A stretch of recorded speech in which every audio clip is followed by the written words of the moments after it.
นี่หอดแล้วผ่านนี่โถเกือบสุดดำเสียมอ่ะพี่พุดแต่พี่เริ่มแต่พี่เฮ้ยดำเสียมกับมีอยู่ประมาณมัดนี่หอดแล้วพี่น้องมีกินบ่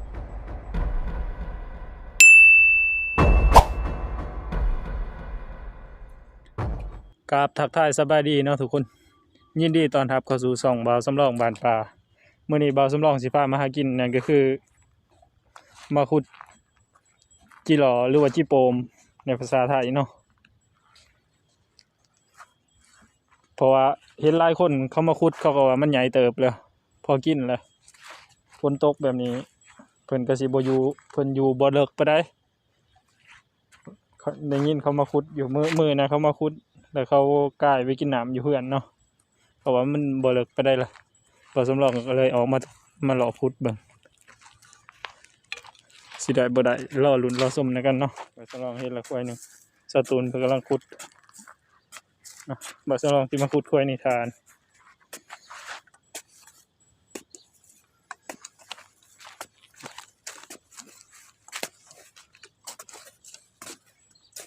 จะควายกันเนาะ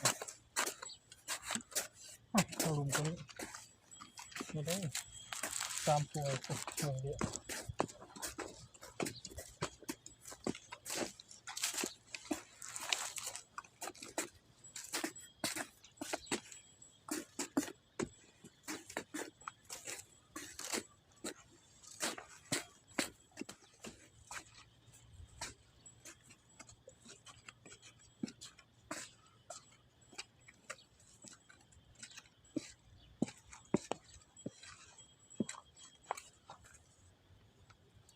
นี่หอดแล้วพี่น้อง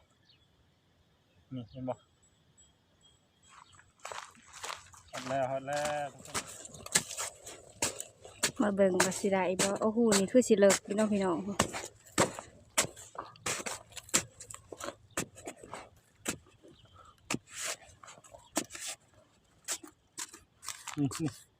หอดแล้วพี่น้อง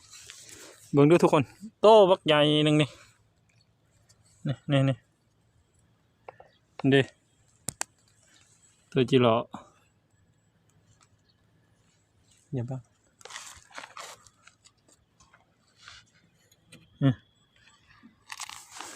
บ้างจับเอาก่อน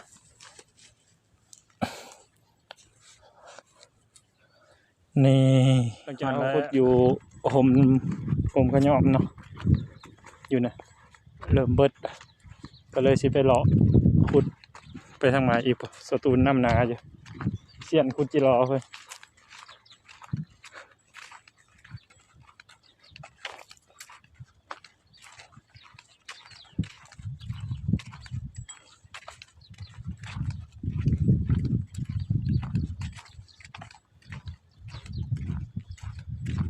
น้ำก็เริ่มมีเลยพอพ้นตกเหมือนแล้วมันตกแห้งเลยสตูนเห็นดิ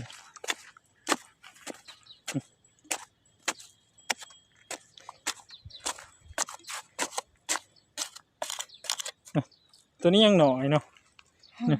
น้อยนี่ตัวนี้ยังบ่ใหญ่นี่นะสตูน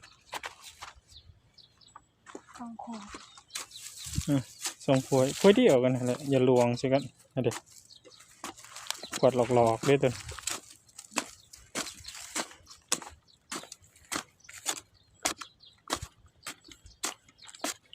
ชิว่าเลิกกับบ่พอเลิกเนาะ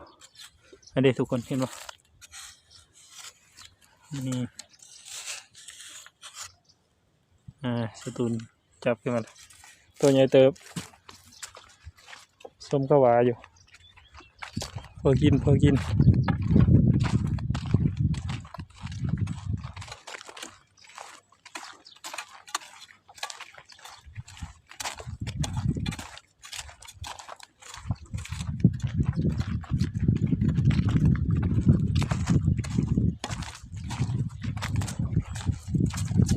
่มีต่อเครื่องบ่อยากมีไปได้บ่คือปีก้าไอ้เทียคุดต่อเครื่องมีต่อเครื่องมีใบใหม่มันสด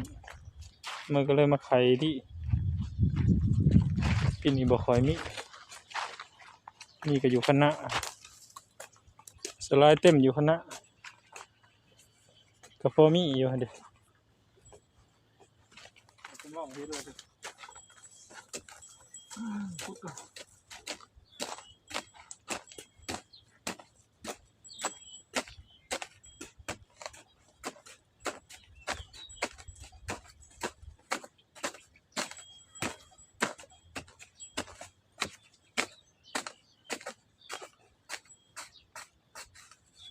แล้วนี่ทุกคนตัวใหญ่บอลคนสีขาวๆเลย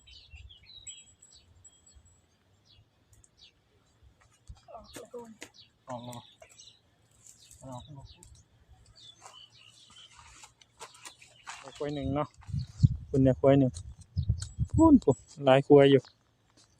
คุณเดี๋ยวผมควายจีรอเพิ่นสิเป็นพูน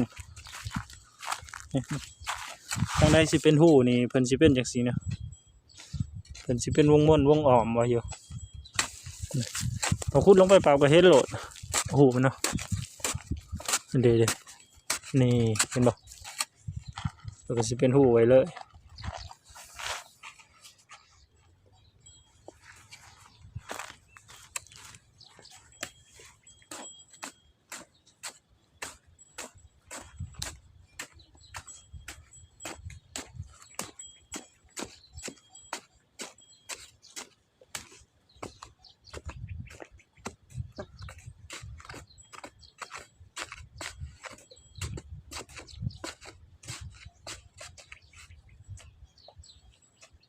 นี่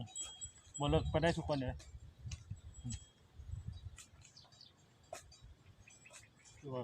ตัวกันใหญ่พอสมควรอยู่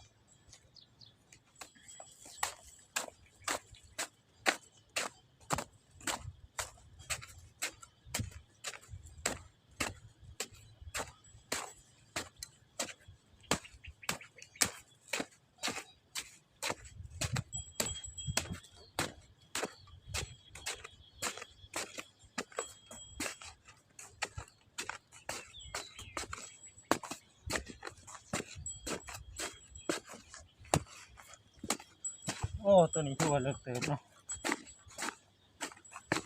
ตัวนี้ถือว่าเลิกเติบเลยทุกคนเลยแต่ก็คุ้มอยู่คนข้าวเห็ดจุด้วยอยู่นี่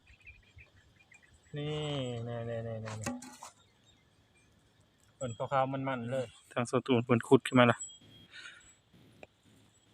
นี่ดินเดวเลยทางนี้เลย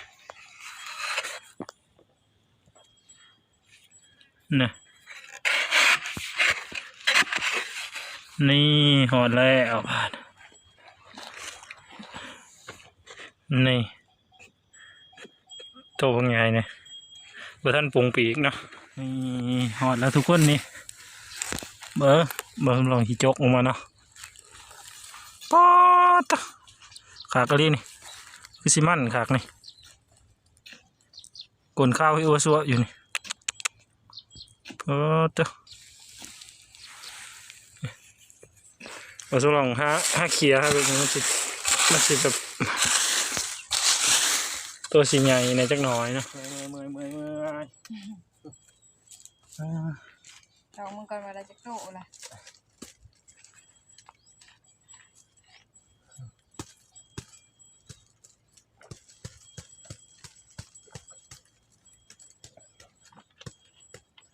มาทุกคนผักเสากินน้ำก่อนแต่คุดมานี่บ่สำรองยังบ่ทันเห็นจิรอดอนเนาะหรือว่าจิรอเราขาบเนาะทุกคน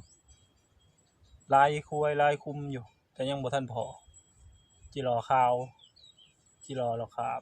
เส้นมันกำลังสิเป็นแบบปงปีสไตล์นี้เนาะคุยเก่าทุกคนเลยเลิกอีหลีตัวนี้ปูเกือบสุดดำเสียมบ่พี่คุดแต่พี่เริ่มตัวพี่ปุ้ยดำเสียมกับมีอยู่ประมาณมัดบนแมตฝ้ายเพื่อถึงหมากเสียมเนาะพอตะเลิกแห้งเลยจิรอตัวนี้พอมันเป็นควายเก่าเป็นควายใหม่เนาะเบิ่งเสียงของใหม่เบิ่งทุกคนเลยนี่ โอ้โคตรเลิกกี่หลอตัวนี้ไปหลังจากที่เขาขุดมาจนคำเนาะทุกคนเนาะเขาก็สิมาเบิ่งว่าได้ลายไปได้เพราะว่าเขาสิเมื่อยละบาดนี่เมื่อยละต้องบ่สำรองกับเมื่อยละเด้อ่ะโอ้พอกินละถือว่าพอกินพอกินแล้วล่ะคนอื่นเขาไทยหน้าเริ่มหวานไทยหวานน้ำละแต่ทางบ่สำรองยังบ่ทันได้ไทยอยู่เนาะเมื่อบาดนี่เมื่อยแล้วหลังจากบ่สำรองขุดมาโดนเตะก็เมื่อยละไปกลับ